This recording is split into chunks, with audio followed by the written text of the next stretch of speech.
Minsan sa buhay, kailangan din nating magpahinga. Katulad ng mga sasakyan, hindi lahat ng oras tumatakbo sila.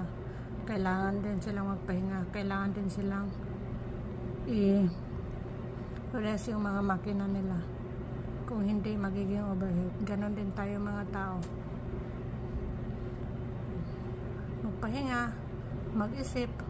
Huwag yung puro na lang trabaho. Kasi kung puro lang tayo trabaho, kawawa yung katawan natin. Ayan. Ito pala guys yung overlooking dito sa hotel ng aking pinagtatrabahuan.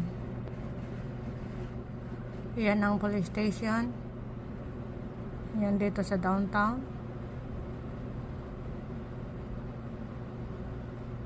Ayan dyan yung railways dyan guys. Ayan. Yung sa kabila naman ay high